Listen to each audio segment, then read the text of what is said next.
नमस्कार। Covalent bond part 7 में हम चर्चा करने वाले हैं DsP2 संकरण।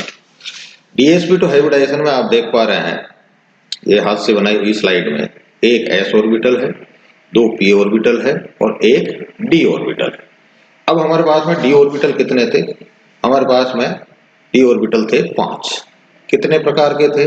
2 प्रकार के। कौन कौन से? T2g और EG। EG में कौन कौन से थे? dx² - y² और dz²। क्या खास बात है इनकी? ये एक्सिस के ऊपर पाए जाते हैं। T2g में कौन कौन से थे? dxy, dyz और dzx। और ये कहाँ पाए जाते हैं? इनके लोब्स पाए जाते हैं एक्सिस के बीच। ठीक है, तो अब हमें इन 5 में से एक d ऑर्बिटल यहाँ पर काम में लेना है। तो हम ऐसा नहीं कर सकते हैं dxy ले लें, हमारी मर्जी से नहीं लेते, क्योंकि जैसा शुरू में मैंने कहा था कि संकरण हाइब्रिडाइजेशन क्या है? एक कंप्लीटली हाइपोथेटिकल फिनोमेनन है, एक पूर्णतया काल्पनिक अवधारणा है जो कि स्ट्रक्चर्स को समझाने के लिए दी जाती है। यानी स्ट्रक्चर हमें पहले मिलता है और उसको समझाने के लिए हम धारणा देते हैं कि इसमें शायद ऐसा हुआ होगा, इस वजह से ये ऐसा दिखाई दे रहा है। तो हम देख पा रहे हैं आगे जो NiCN4 का हम एग्जाम्पल लेने वाले हैं, उसका हम शेप देखते हैं कि उसका शेप हमें स्क्वायर प्लेनर प्राप्त होता है।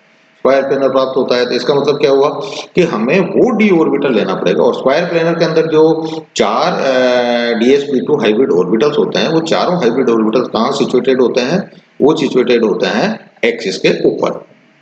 तो हमें इनमें वो d ऑर्बिटल लेना है जो कि एक्सिस के ऊपर सिचुएटेड हो। अब हमारे पास में क्या चॉइस होगी? 2 सेट है, एक EG और एक T2g। तो T2g में तो जो लोब्स हैं एक्सिस के बीच में, वो हटा दीजिए। अब EG के अंदर हमारे पास 2 ऑर्बिटल्स हैं, कौन कौन से?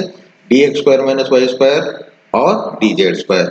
ये दोनों ऐसे हैं जिनके लोब जो है वो एक्सिस के ऊपर पाए जाते हैं। लेकिन अब इन दोनों में से कोई एक चुनना है, तो हम कौन सा चुनेंगे? dz² के अंदर चूंकि z एक्सिस के ऊपर एक डंबल या 2 लोब पाए जाते हैं, लेकिन उसके अंदर तीनों एक्सिस के ऊपर घूमने वाली एक स्पाइरल होती है, चक्र होता है। ठीक है, इसका मतलब dx² - y² वो ऑर्बिटल है जो कि इस प्रकार की हाइब्रिडाइजेशन में पार्टिसिपेट करेगा। ठीक है, तो इसलिए dx² - y² ऑर्बिटल हमने d ऑर्बिटल लिया। वही काम, पहला m दूसरा r, मिक्सिंग एंड रीसफलिंग, और उसके बाद में हमें मिले 4 DsP2 हाइब्रिड ऑर्बिटल्स जो कि किस प्रकार से अवस्थित है? 90 डिग्री, एक दूसरे 90 डिग्री के एंगल के ऊपर। एग्जाम्पल इसका हमने लिया हुआ है NiCN4 2-।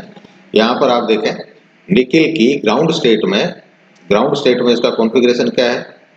यदि आप पीरियोडिक टेबल के अंदर याद करेंगे, स्कैंडियम से लेकर के आप निकेल तक जाएंगे, तो निकेल का कॉन्फ़िगरेशन कितना आता है? इसका आता है 3d8। ठीक है, 3d8 इसका कॉन्फ़िगरेशन है। तो सॉरी, हाँ, ये 3d8 कॉन्फ़िगरेशन और 4s2, 3d8 4s2 कॉन्फ़िगरेशन। तो इसमें दिया हुआ है पहला ग्राउंड स्टेट, उसके बाद में हमने इसमें से क्या किया? Ni2+ बनाया। Ni2+ बनाएंगे तो क्या होगा? 2s के इलेक्ट्रॉन बाहर निकल गए, कॉन्फ़िगरेशन क्या हो गया? 3d8 रह गया, 4s0। अब तीसरा जो इसमें Ni2+ का डायग्राम दिया हुआ है, जहां पर DsP2 संकरण भी लिखा हुआ है, उसमें हम देख रहे हैं कि ये जो 2 अनपेयर्ड इलेक्ट्रॉन थे, उनमें से एक अनपेयर्ड इलेक्ट्रॉन पीछे की तरफ आकर के पेयरिंग कर लेता है। क्यों कर लेता है? उसका कारण है और इसके लिए डिटेल में जाने के लिए तो आपको पढ़ना पड़ेगा स्पेक्ट्रोकेमिकल सीरीज। यहाँ पर मैं वो डिटेल में नहीं जा रहा हूँ, वो जब आप पढ़ेंगे। स्पेक्ट्रोकेमिकल सीरीज में होता क्या है, जो सीनियर लिगेंड्स हैं वो स्प्लिटिंग ज्यादा करते हैं, और स्प्लिटिंग ज्यादा होने के कारण इलेक्ट्रॉन्स की पेयरिंग हो जाती है, वो हायर एनर्जी लेवल में नहीं जा पाता है। हम उसके बहुत ज्यादा डिटेल में नहीं जा रहे हैं।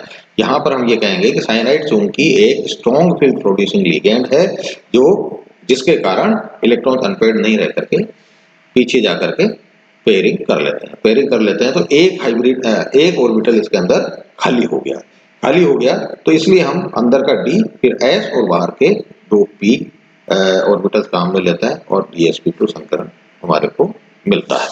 आगे वाले डायग्राम में NiCN4 में इसको और थोड़ा सा ये क्लियर किया हुआ। ये जो लाल रंग से आप देख रहे हैं इलेक्ट्रॉन, 4 पेयर्ड इलेक्ट्रॉन, मतलब 4 जोड़े हैं इलेक्ट्रॉन के, और फिर आप देख पा रहे हैं 4 CN है ग्रीन कलर के, जो कि एक एक जोड़ा इनके अंदर इन्होंने इलेक्ट्रॉन का पेयर इसके अंदर दे रखा है। तो ये इलेक्ट्रॉन किसके हैं? साइनाइड के। अब मैं आपको ये बताना चाहूंगा स्ट्रक्चर आपको इसके अंदर समझ में आ रहा होगा कि NiCN4 का स्ट्रक्चर कैसा होगा। इसका स्ट्रक्चर स्क्वायर प्लेनर होगा। राइट हैंड साइड में आप देखें तो मॉडल के द्वारा इसको बताया गया है। निकेल जो है बीच में निकेल दिया हुआ है और उसके बाद में उस यानी जो ग्रे कलर का है वो निकेल है और उसके बाद में ब्लैक और ब्लू बॉल आपको नजर आ रही है। ब्लैक और ब्लू बॉल ये क्या है? एक कार्बन है और एक नाइट्रोजन है। ब्लू बॉल क्या है? नाइट्रोजन है और ब्लैक बॉल कार्बन है। आगे बात समझ में? यानी यहां पर यदि देखा जाए, यदि आपको जनरली पूछें कि साइनाइड में CN में से इसको इलेक्ट्रॉन का जोड़ा उपलब्ध कौन कराएगा? कोऑर्डिनेट कोवैलेंट बॉन्ड बन रहा है तो कोऑर्डिनेट कोवैलेंट बॉन्ड बनाने के लिए इसको इलेक्ट्रॉन का जोड़ा कौन उपलब्ध कराएगा? कार्बन कराएगा या नाइट्रोजन कराएगा? तो हमारे दिमाग में तुरंत ये आता है कि नाइट्रोजन के पास में चूंकि एक लोन पेयर ऑफ इलेक्ट्रॉन है तो इसलिए नाइट्रोजन उपलब्ध कराएगा।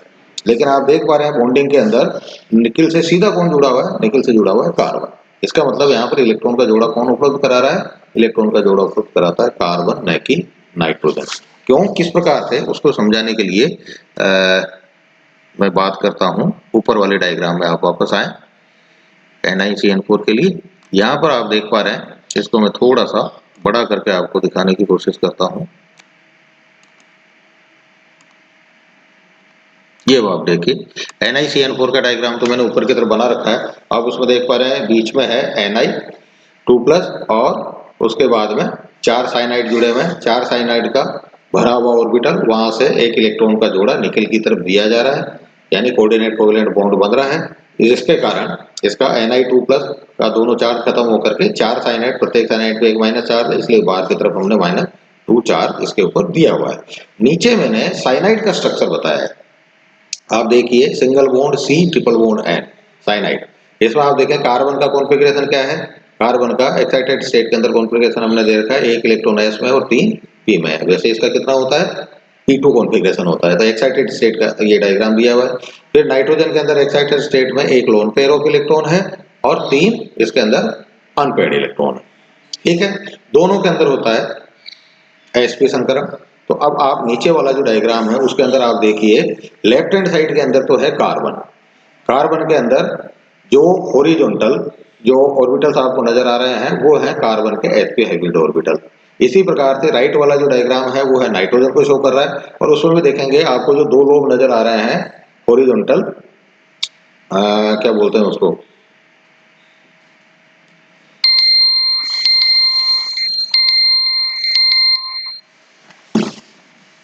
आड़े जो आपको नजर आ रहा है वो है किसके? नाइट्रोजन के ऑर्बिटल। तो नाइट्रोजन के ऑर्बिटल में आप देख पा रहे हैं कि एक है लोन पेयर ऑफ इलेक्ट्रॉन जिसको डार्क किया हुआ है और दूसरा है bond pair of electron, bond pair of hybrid sp orbital, जो कि एक कार्बन के साथ में संयुक्त होकर के CN बॉन्ड बनाता है।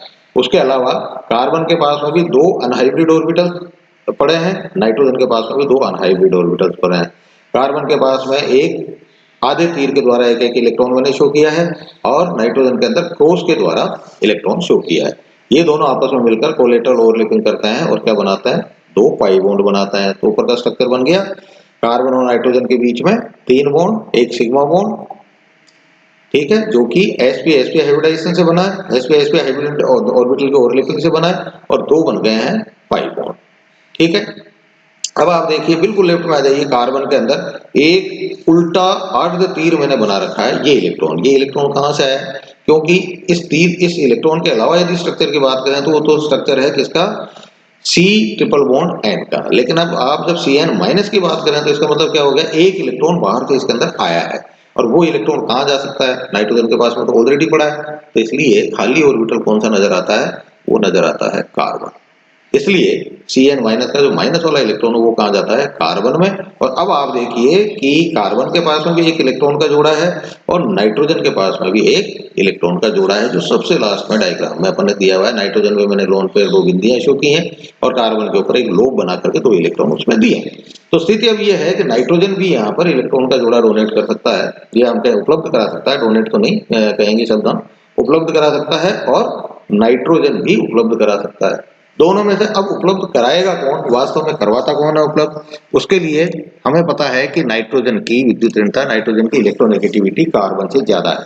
तो नाइट्रोजन की टेंडेंसी क्या होगी, अपने लोन पेयर ऑफ इलेक्ट्रॉन को अपने पास में बचा करके रखने की होगी, उसको वो अपने पास में ज्यादा ताकत से पकड़ के रख पाएगा। कार्बन की इलेक्ट्रोनेगेटिविटी इतनी ज्यादा नहीं है और वो इलेक्ट्रॉन का को अपने ऊपर इतना अधिधारित नहीं कर सकता, इसलिए कोऑर्डिनेट कोवेलेंट बॉन्ड के लिए इलेक्ट्रॉन का जोड़ा कौन उपलब्ध कराता है, कार्बन उपलब्ध कराता है, न कि नाइट्रोजन। और वही आपको नीचे वाली इस डायग्राम में नजर आ रहा है कि ये जो काली बॉल है, जो कि अमूमन हम कार्बन के लिए काम लेते हैं, ये कार्बन है और कार्बन के बाद में जुड़ा हुआ है नाइट्रोजन। तो ये है NiCN4 2- का स्ट्रक्चर। साइनाइड चूंकि स्ट्रॉन्ग फील्ड प्रोड्यूसिंग लिगैंड है, इसीलिए इसलिए क्या करता है, सारे इलेक्ट्रॉन्स की पेयरिंग करवा देता है। अगली चर्चा इसी के कुछ एग्जांपल्स और हैं, वो हम, ये वीडियो ज़्यादा लंबा हो जाएगा, तो sp3d के बारे में हम चर्चा करेंगे अगले वीडियो।